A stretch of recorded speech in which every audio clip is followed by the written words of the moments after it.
Expected, eto po mga ito ay siguradong ipagtatanggol nga si Digong.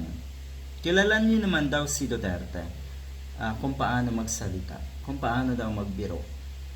Kung may balak siyang patayin, bakit sasabihin pa niya o national television na patayin? Tignan niyo na paghuhuli sa bibig etong si Bato de la Rosa. Ganyan po ang ginagawa ni Digong. Ulitin natin sabi, hindi na daw sinasabi ni Digong o national television kung talagang may gusto siyang patayin. Ilang beses na po ba ito nangyari, Mr. Bato? Ilan na po ba ang naipapatay ni Digong? Yun na lang siguro ang pwede natin itanong kay Bato. Very clear daw kasi na nagbibiro lang, nagpapatawa lang yung tao. Sa ating batas, alam ko may kaparusahan yung mga ganitong klaseng uri ng pagpapatawa. Uri ng joke. Kasi eto nakaka-apekto to Yung mga tao na naniniwala kay Digong, ano yun, pwede rin silang mag-joke na lang sa kapwa natin, sa mga kababayan natin ng ganitong klase ng pagpatay. Joke ba dapat? Katatawanan ba ang ganitong klaseng yung mga pagpapatayan halimbawa? Katatawanan ba ito? Napakadaling lumabas sa bibig ni Digong yung mga ganito. At kayo naman, Mr. Bato de la Rosa, todo depensa? Por Diyos por Santo.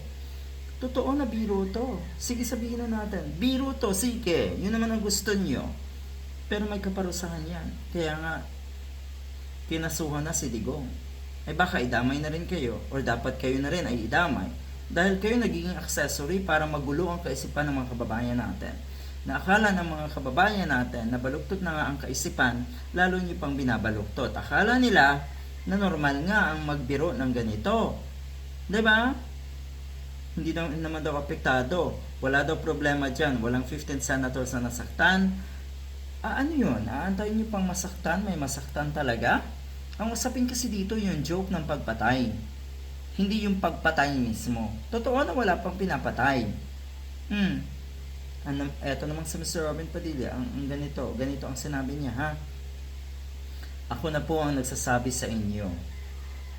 Former President Rodrigo Duterte is not a violent man. Buwa ka ng inang yan? Talaga? Talaga lang? Hindi ba violent yung ganitong klaseng tao? Talaga ba, Mr. Robin Padilla? Ay, sino po yung violente? Yung nagpapakita ng mabuti? Ay, maigi pa ganito na lang siguro ang isipin ng mga kababayan natin.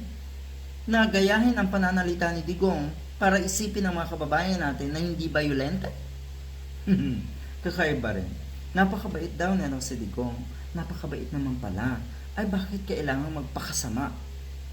Bakit ganito ang lumalabas sa bibig? Ang totoong mabait na tao, lumalabas yan. Yung lumalabas sa kanyang mga kilos at gawi. At lalong-lalo na sa kanyang pananalita. Yung sinasabi mong kabaitan. Napakabait. Ito pa ang pinakamalala, napaka-relihiyoso daw ni Digong. O ay kaya pala nagmumura sa mga kaparian. Kaya pala minumura ang Diyos. Pagpaumanhin po sa mga nasaktan. Kung may legal liability, harapin po ito ni Mayor. Pinanganak na handa naman lagi si Digong. Ayan. Yun naman pala. Sige, tignan natin. Kasi kung yung tapang ni Digong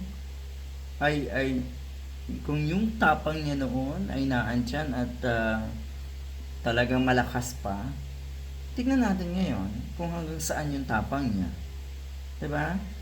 Dahil itong mga katulad ni Mr. Robin Padilla, talaga lang, nagiging instrumento kayo para ang mga kababayan natin ay lalong baluktutin ang kaisipan or mabaluktot ang kaisipan. Ang pinaniniwalaan na mabuti ay yung mga taong katulad ninyo, malala.